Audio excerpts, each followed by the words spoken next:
महाराष्ट्रातील number 1 TV channel आवाज TV, आवाज आपल्या सर्वांचा। पिंपळनेर शेलबारी घाटादरम्यान आपत्कालीन परिस्थिती मदतीसाठी धावून येणारे गाव म्हणून ओळखल्या जाणाऱ्या देश शिरवाडे गावाला आज स्वतःच्या हक्कासाठी रस्त्यावर उतरावे लागत आहे। ही प्रशासनासाठी एक मोठी चपराक आहे। बस स्थानकावर बस थांबतच नसल्याने नागरिक आणि विद्यार्थ्यांचे हाल होत होते। याच मुख्य मागणीसाठी ज्येष्ठ नागरिक, महिला आणि युवक मोठ्या संख्येने एकत्र येत मुख्य रस्त्यावर 3 तास रास्ता रोको आंदोलन केले, ज्यामुळे वाहतूक व्यवस्था पूर्णपणे ठप्प झाली होती।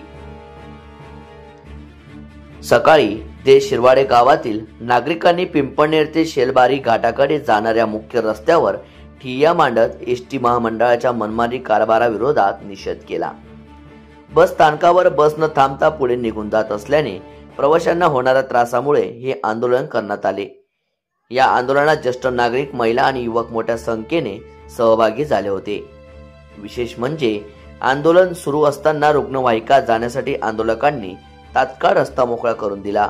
ही बाब त्यांच्या सामाजिक भान जपणाऱ्या वृत्तीची साथ देते। या आंदोलनाच्या पार्श्वभूमीवर पिंपळनेर पोलीस स्टेशनचे एपीआय किरण बर्गे, पीएसआय भूषण शेवाळे, पीएसआय प्रवीण चौरे यांच्यासह मोठ्या संख्येने पोलीस कर्मचारी उपस्थित होते आणि त्यांनी चोख बंदोबस्त ठेवला होता।